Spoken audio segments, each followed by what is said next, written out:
পোলাপানদের মধ্যে কত উম্মত তৈরি হয়ে যাবে ইনশাআল্লাহ।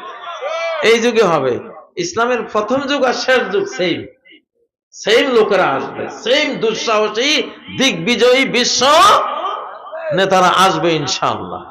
ইনশাআল্লাহ আল্লাহ মনে হয় খুব বেশি পছন্দ করে নিয়েছেন বাঙালিদেরকে, বাংলাদেশি।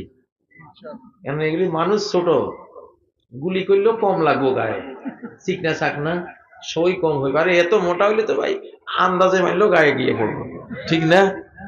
বাঙালি জাতি হলো প্রযুক্তির জাতি, এর ব্রেইন খুব প্রখর, সারা বিশ্বে বাঙালি ব্রেইন এক নাম্বার ইনশাআল্লাহ। কত বড় বড় আমেরিকা বলেন, ইউরোপ বলেন, রাশিয়া বলেন, দেখবেন যে ক্ষেপণাস্ত্রের ডিজাইনার বাঙালি, নাসা মহাকাশ স্টেশন পরিচালনাকারীর মধ্যে বাঙালি। তারপরে আমার জেলখানায় ছিল আমার সাথে একজন, উনি 86 বছর বয়স, আমেরিকার অনেকগুলি ইউনিভার্সিটিতে পড়াশোনা করেছেন। কোন এক মামলায় আমার সাথে তিনি ছিলেন। আমি কোরআনে কারিমের ইংরেজি অনুবাদ তার সাথে 2 বার খতম করেছি জেলখানায় বসে বসে। তো ওরা দেখতাম কোরআন পড়ে আর কাঁদে, কান্না করে, সকাল সন্ধ্যা নবীজির দুরূদ পড়ে আর কান্না করে। সুবহানাল্লাহ, এই লোকটা জেনারেল শিক্ষিত, কত আল্লাহর প্রেম, নবীর প্রেম। তো সে বলতো, হুজুর আমার দৃঢ় বিশ্বাস এই কোরআনের অনুবাদটা যদি কোনো শিশু, কোনো তরুণ একটু পড়ে নেয়, পৃথিবীর কোনো শক্তি নাই তারা গোমরা করে, তারা বিচ্ছিত করে, এটা পারবে না। তো এটার উৎকৃষ্ট প্রমাণ তো আমি নিজে আমেরিকার মতো উলঙ্গ দেশে মদ জুয়া, যেখানে তো জানেন এই সবকিছু কি হয়, অপরাধের স্বর্গরাজ্য, সেখানে ছিলাম, কিন্তু আমাকে টাচ করতে পারেনি। আল্লাহু আকবার। তো উনি কি ছিলেন? উনি বলেন আমি বিল গেটস এর মাইক্রোসফট কোম্পানির কম্পিউটার অপারেটর ছিলেন। আর ওখানে প্রচুর বাঙালি ছেলেরা, এই যে বিল গেটস এর যে মাইক্রোসফট কোম্পানি, কম্পিউটার যে যে সফটওয়্যার লাগে, এটা তো বিল গেটস বড় কোম্পানি না?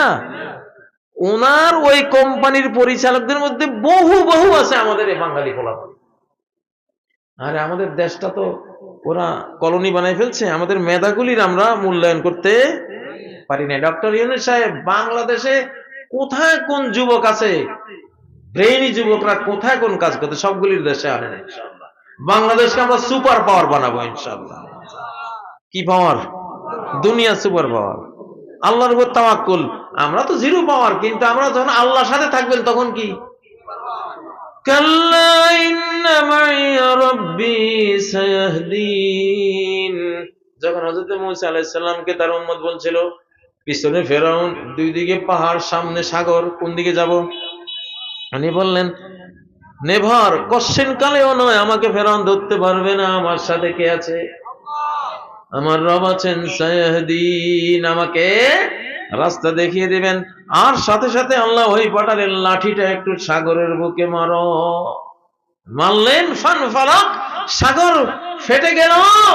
ফাকানা কুল্লু ফারকিন কাত্তাউদিল আযীম, সাগরটা ফেটে গিয়ে এক এক টুকরা হলো পাহাড় সমান উঁচু, পানিটা পাহাড়ে পরিণত হলো।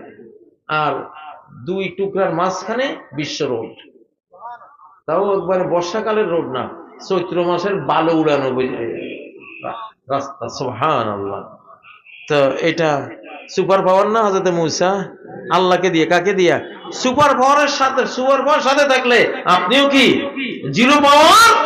আপনি তখন বিশাল অকল্পনীয় পাওয়ার আপনার মধ্যে আল্লাহ দিয়ে দেন। সেটা পাওয়ার কার? আমরা জিরো, বাট আমরা মুমিন হলে সুপার পাওয়ার আমাদের সাথে কাজ করে, ঠিক না? ঠিক। ও মুমিন ভাইয়েরা, তাহলে এখন তাহাজ্জুদের যুগ শুরু হয়েছে। শেষ রাত উঠেন, আল্লাহর কাছে কান্নাকাটি করেন, দান সাদাকা করেন। সাদাকা এমন ভাবে সাদাকা করবেন, ডান হাতে, বাম হাতে টের পাবে না। সামনে কোরআনের পার্লামেন্ট আসবে, প্রচুর দান সাদাকার দরকার, অর্থের দরকার আছে নাকি নেই? এই মাদ্রাসাকে সমৃদ্ধ করতে হলে অর্থের দরকার আছে না নেই? আমার ক্যালকুলেশনে আজ থেকে কত 7-8 বছর পরে হয়তো বা এরকম কাছাকাছি আর কোনো দান সাদকা থাকবে না, পৃথিবীতে বন্ধ হয়ে যাবে। কারণ সম্পদের এমন বন্যা বইবে। আল্লাহ নবী বলেন, সহিহ বুখারীর কিতাবুজ যাকাতের হাদিস, কিতাবুল ইমানেও আছে, ওয়াফিদুল মাল, সম্পদ বানের পানির মতো আসবে। বুঝলেন না? ডলার, ইউরো, রিয়াল, স্বর্ণ, রূপা বন্যার পানির মতো ঢুকবে। হাত্তা লা ইয়াকবালাহু আহাদ, সম্পদ স্বর্ণ মুদ্রা হোক আর ডলার হোক আর ইউরো হোক আর টাকা হোক রিয়াল হোক, কেউ নিবে না, কেউ নিবে না। ভাই আমার ঘরে তো টাকার বস্তা পড়িয়েছে, ওগুলি খাওয়ার লোক না, তোমার এই বস্তা বোঝা নিব কি আমি কোন দেখি। এই সময় আসতেছে ইনশাআল্লাহ, আসবে। নবীজির আমলে একবার হয়েছিল না, জাকাত দেওয়ার লোক আছে, খাওয়ার কোনো লোক নাই। ইসলাম তো এটাই নিয়ে আসে।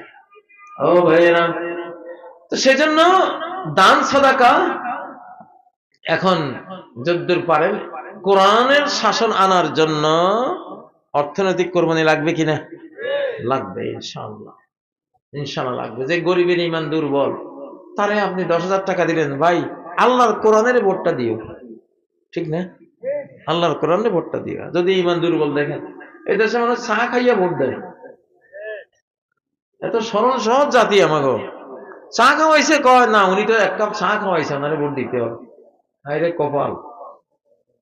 তো এরকম তো লাগবে আমাদের সামনে ইনশাআল্লাহ। প্রিয় ভাইয়েরা, বাংলাদেশ বর্তমানে খুব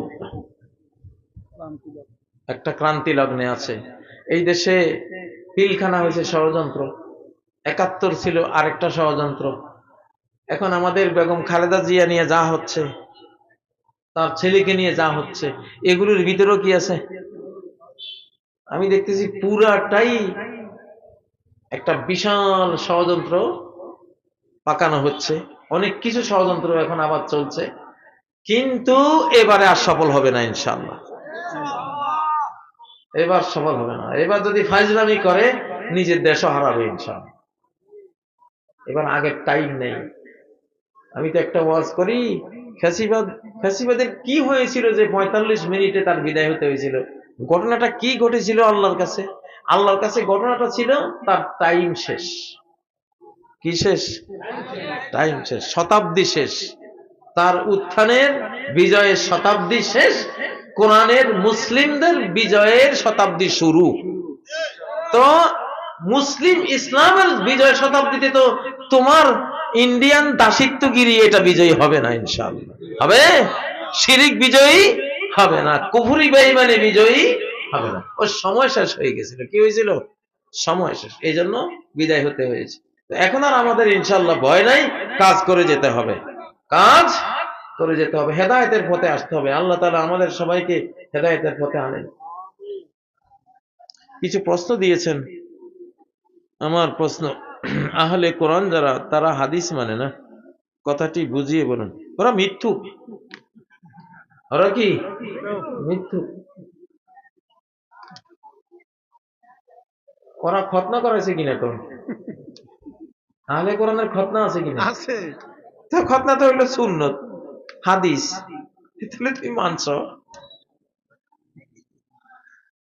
কি বলেন? আহলে কোরআনরা খতনা করানো না, মুসলমানি করাইছে না? হ্যাঁ, তো মুসলমানি করানো, এই খতনার কথা কোরআনে আছে? কোথায় আছে? হাদিসে